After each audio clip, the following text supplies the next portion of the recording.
Hey everybody! So welcome back to the Single Dad Zone.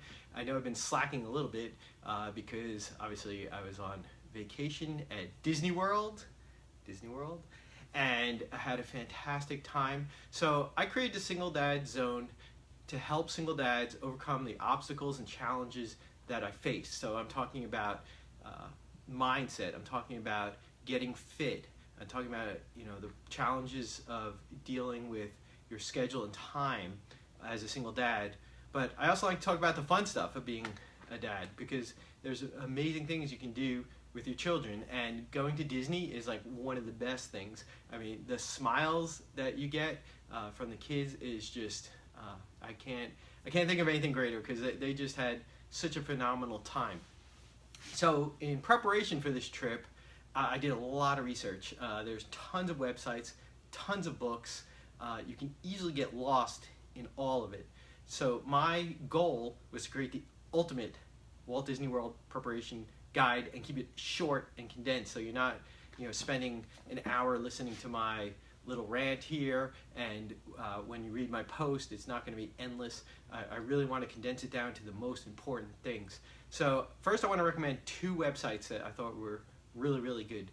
So Walt Disney World Prep School, so it was WDW Prep School, has a great podcast, and also the website is very well organized, nice to look at, and mousesavers.com. So both of those sites have a lot of great information on how to set up your trip, how to prepare, how to save money, all the important stuff related to Disney.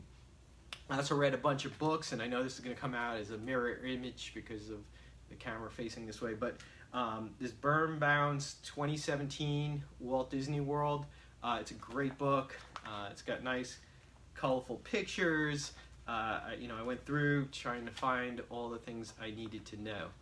So let's get rolling here. I got 11 things I want to tell you about in preparing for a Walt Disney World trip. The first thing is, before you can create your strategy, you need a game plan. So what you need to think about when you're heading down to Disney is, how many days do you want to spend in the park? Because you need to buy your passes in advance. I mean, that's the only way you're going to save money. The best deal is if you're military. They've got all kinds of discounts for military personnel. Florida residents get great discounts. But if you're coming from anywhere else or you're not military, mousesavers.com is a good place to look. Just search around, try to find the best deal. But you need to decide. There's a bunch of different permutations of the tickets. So the first is the base ticket. So with the base ticket, you can only go to one park each day, and you need to decide whether you're going to buy a 1-day ticket, a 3-day ticket, a 4-day, 5, 7. They got all different number of days. That's why you got to decide how many days you want to spend in the parks. The next option is a hopper ticket. With a hopper ticket, you can go to more than one park in a day. So you can go to Magic Kingdom and then go to Animal Kingdom. You can just bounce around. And then the final type of ticket was the Park Hopper Plus, which includes water parks, miniature golf, and I think Disney Quest you can get into. So those are the three types of tickets. Now you got Magic Kingdom, you got Animal Kingdom, you got Hollywood Studios, you got Epcot, you got Blizzard Beach, and Typhoon Lagoon. So potentially there's 6 different parks you could go to and hop around. But let me tell you, my plan was, I'm going to bounce around, and it's really hard to transfer between parks. The parking lots are the biggest parking lots you'll ever see. I mean, they're huge parking lots. So you need to take a tram to the front of the park, and if you're going to Magic Kingdom, on top of the tram ride, you got to either hop on a monorail or a ferry to get to actually get to the main entrance. So it takes a long time to get in, and it takes a long time to get out. It's just not that simple. One of the good things is parking is $20 a day, which is a lot, but the parking is good all day. So you can go from park to park and just show your receipt, and they'll let you in. So you don't have to pay the $20 every time you hop. What we actually did was we went to Typhoon Lagoon, and then we hopped over to, where did we go back to? To Animal Kingdom. So that was the one day we actually did hop. I had all these grand plans to hop around, but you really just, you get too tired because and there's just too much to see in each park, and it's just hard, really difficult to bounce around. So the number two thing I wanted to talk about is a packing plan. You really need to think about how you're going to pack and prepare. If you're going into summer extremely hot, you're not going to need jackets, sweatshirts, you're not going to need pants, just shorts, bathing suits, t-shirts. I created a whole packing list. If you want it, just comment below and I can message it to you. The other thing that I think a lot of people don't think about is a battery backup for your phone. It is critical because the battery on your phone, you're going to burn through it. Not only do you use your phone for, obviously communication, email, talking, texting, but your phone is your key to the Disney app. It's also, for me, I was taking all these photos, so you're using your phone a lot more than you would typically use it. And, within, half of the day, you've burned through your battery. And if you don't have a backup, you're just stuck with a little brick that's not going to help you at all. And for the Disney app, which is the next thing I wanted to talk about, the Disney app is amazing. I mean, it really is your key to everything.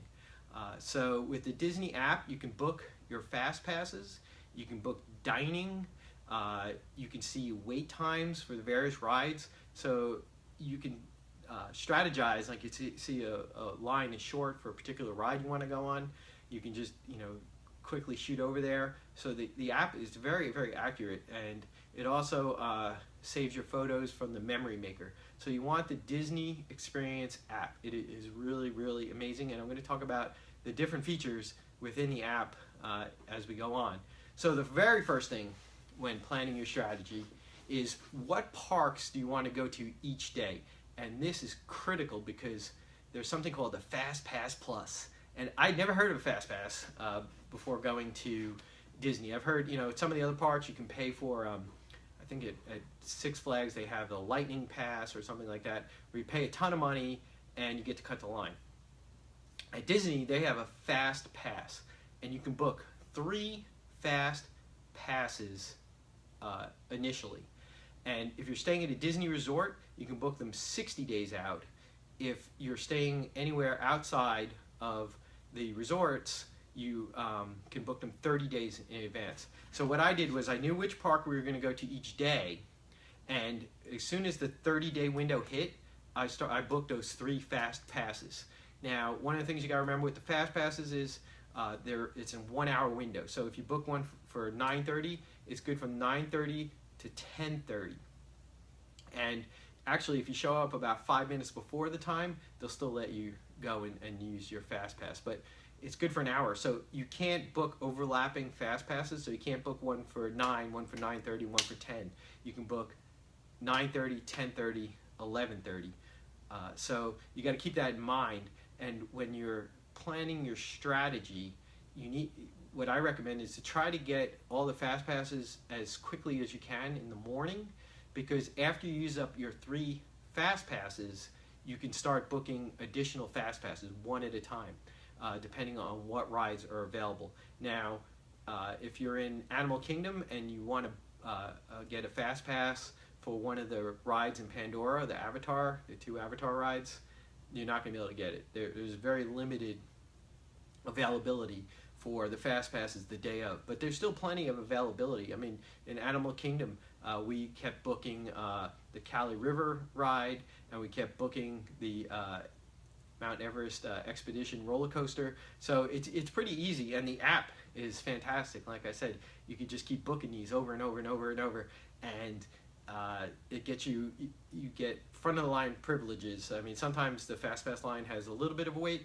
but there were some, like which one, like Frozen Forever After, I think it had about an hour to an hour and a half wait, and we got on in 5 minutes. So the Fast Pass, it is great. My kids were going all crazy, like, oh, we're cutting the line, so that they really enjoyed going past all the people waiting online. So you can only get a few of them, but the ones you get, they're really good. So the other part of strategizing with the Fast Pass, you got to figure out which rides are the most popular and that you really want to get to. So that's another part, of thinking like, okay, I'm going to Magic Kingdom this day. You know, I want the Seven Dwarfs Mine Train. I want, you know, the Peter Pan ride. You got to know which ones you want, because, and you got to figure out which rides have the worst lines. So like, It's a Small World, the lines got really short for that, like maybe 15 minutes. So we were just able to go on that one. So it would be a waste to use a fast pass. So part of your strategy is you got to figure out which rides have the highest demand and utilize your fast pass for those. The next thing I want to talk about is these little crazy things. So these are magic bands. You can get little characters on your magic band. You know, here's Mickey. This was Henry's and Sophia's. I got Star Wars. So they have all kinds of custom magic bands. The custom ones, you know, with characters and stuff, obviously cost more money. You know, these were somewhere in the $20 to $25 range, which is, you know, with Disney prices, actually, it's not that bad. And you can get plain ones, just colored. They're about 12 bucks. And, you know, why these things are so phenomenal, so you can, I don't know if you can see the little Mickey there. So what you do with these is, for example, your Fast Pass. You're going to see a little Mickey at the Fast Pass line, and you're wearing this, and you touch it to the Mickey, and it turns green, and that means you can go. Also, some of the dining reservations you make, you just touch, and it comes up with your reservation. Your tickets are also on this. So it's real easy. You just touch the band with your finger, you know, to get the fingerprint, and it turns green, and you can go into the park. It's much faster. You don't have to worry about losing a ticket. They're waterproof. You can wear them in the Typhoon Lagoon or Blizzard Beach. They're really amazing little technology here. The other thing that's really cool is when you get off a ride that takes photos, you'll see after you get off the ride, you'll see the pictures. You know, I had the kids and me, and they're like, ah, and you just touch the band to the little Mickey underneath. It turns green, and your picture is saved to your Disney Experience app. So the Magic Band is very, very cool. It's very useful. I didn't think it was going to be as useful as it turned out to be. So I would definitely recommend picking up some Magic Bands.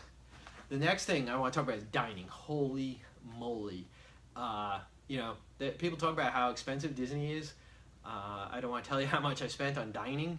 It is crazy how much you're going to spend on dining. Now, there's some strategies you can use to kind of cut down on those expenses. We stayed at a hotel that had a kitchen, so we were able to cook breakfast and eat breakfast before we left in the kitchen. And you can also bring almost anything you want into the park with the limitation of they don't allow glass, and you know, obviously if you're trying to bring in a giant cooler, they're not going to allow that. But you know, we packed waters. A few days we packed sandwiches with little ice packs in a small soft cooler that I kept in my backpack. So it gets kind of heavy because you got all this water in your backpack, which weighs you down, but it is totally worth it to save, you know, $100 or $150 on lunch, and probably another $100 on breakfast. So as far as dining is concerned, we went to a bunch of dining, and I'll talk to you about a few of them really quick. So we went to the Garden Grill in Epcot, which is one of the character dining experiences, and the restaurant very slowly rotates, and it's got like this like forest as you come around. It's kind of cool, but it is extremely expensive, and the characters, they come through and you get a picture with Mickey or a picture with whichever character, but you're looking at about $60 per adult, $30 per kid plus tip, and it's a family style serving, so it's not, you know, it's not a fancy restaurant for the price you're paying. So you really need to balance whether you want to get all those pictures with the characters, whether it's worth it. The food was so-so.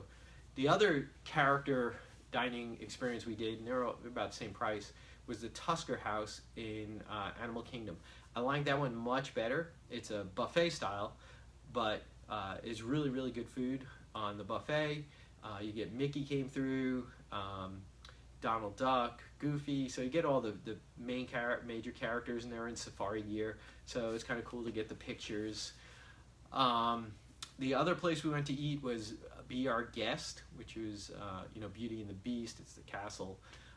It has the ballroom. It has a couple of other big rooms.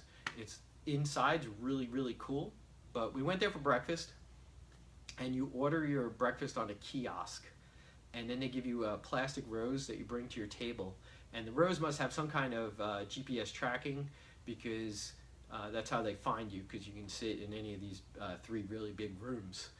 But you have to get your own utensils and napkins, and you also have to go over to like a beverage bar to get your coffee or tea or soda or juice, whatever. You know, serving myself and spending about $100 for breakfast, I thought was kind of ridiculous. And also the portion sizes I thought were small, and I don't know, I didn't think the breakfast was that good.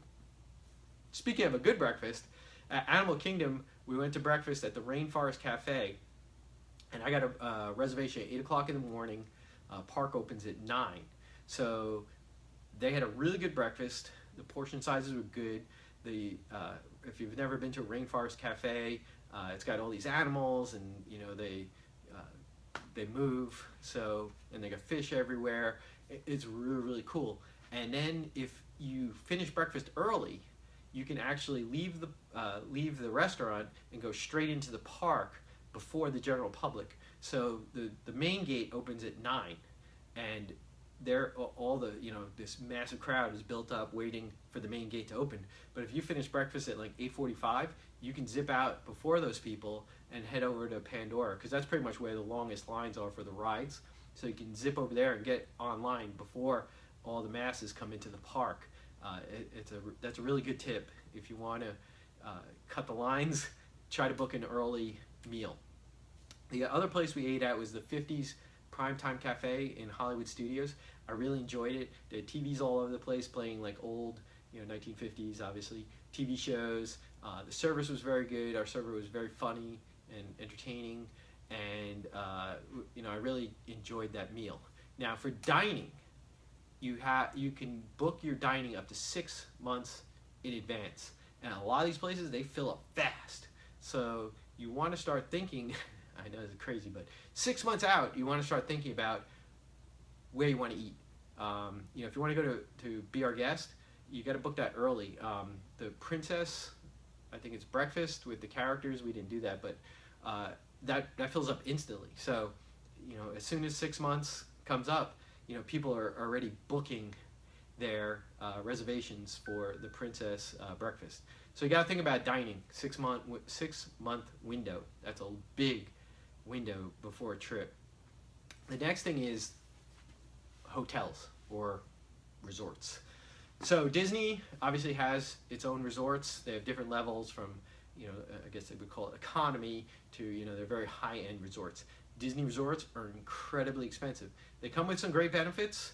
You get magic hours, so sometimes you come into park before it opens. Sometimes you can stay really, really late. So you get those magic hours. You get transportation to and from the parks. I believe you also get transportation to and from the airport. They're really, really nice, but they're incredibly expensive. And if you want to save a ton of money, don't stay at a Disney resort. Orlando is full of resorts. You probably never seen so many hotels or resorts in your life. I mean, from, you know, the Super 8 to the high-end, you know, Four Seasons. I mean, they've got it all in Orlando.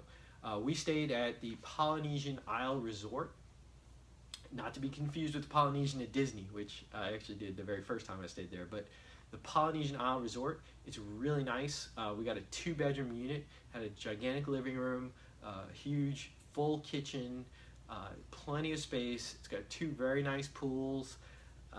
It's about 15 minutes from Disney, 15 minutes or so from Universal, so it's like right in the middle. I really like it. I would highly recommend you look into it. It's about $125 a night as compared to $300, $400, I've even seen $700 a night for the various Disney resorts. So the next thing is, if you're not staying at a Disney resort, you need a car. And one of the ways you can save money is do some research on a car. Don't just go to, you know, enterprise.com and book your car. You're going to pay top dollar. So check Hotwire, check Kayak, and my favorite is Costco, surprisingly. Costco has some really, really good rental car deals. So you want to do your research, and you can definitely save quite a bit of money on your car rental. So cruising along, because I really want to try to keep this as condensed as possible, and I know I've already been rambling on, but there's so much information. There like I said, entire books written on what I'm telling you here, and I'm trying to distill it down to the most important things. And you'll be able to read. I've written a whole blog post that this video will be attached to, so you can read all this. You don't have to take notes. So the next thing is that you need to think about is, before you leave, prepping your house. There's a whole bunch of things to think about. You want to set your air condition, very high temperature, maybe like 80 degrees, or even turn it off depending on where you live and how hot it gets. If it's in the winter and you're going to want to turn your heating way down, maybe to like 50, 55 degrees, because you're not going to be there. It's a good way to save some money. Plants. You want to make sure you water all your plants. One of the last things I do before I walk out of the house is I go around and I get all the garbage. The last thing you want to do is come home and realize you left like eggs and banana peels and stuff in your garbage, because it's going to stink to... I've done it before, I know from experience. It stinks when you leave old food in the trash. So one of the last things I do on the way out is I take the trash and throw it in the trash can. Some of the other things to think about are, if you get a newspaper, put a hold on it so that you don't have all these newspapers sitting out front and people know you're not home. The other thing that piles up a lot is mail. So it's very, very easy. You just go to the U.S. Postal Service's website, and you'll see a drop down. I think it's for home delivery services or something. So, and you just click on hold mail, or put a hold on mail, and it lets you set the dates. So you can say, as of June 17th, hold my mail, and then deliver it all on June 24th, or whatever your dates are. It's very simple, and it's really nice because you don't have that mail piling up in your mailbox, and if the mailman, my mailman would just jam it all in there, and it'd get all crunched up, and my magazines get ripped apart. So you want to put a hold on the mail so that you're not building up this tremendous pile of mail. So one last thing, number 11, if you're keeping track of the count here, airport parking. So airport parking, holy cow, they really get you for parking at the airport. So we've got 3 major airports. I live in the DC area. We've got Baltimore, we got Reagan National, and we got Dulles. And each one of them has its own parking lot. And if you park in their economy lot, you got to drag your bags like half a mile because you can never find a spot near the bus stop. Then you got to drag your bags onto the bus, and it's full of people, and you're trying to squeeze in, and you're standing and swinging around on the bus.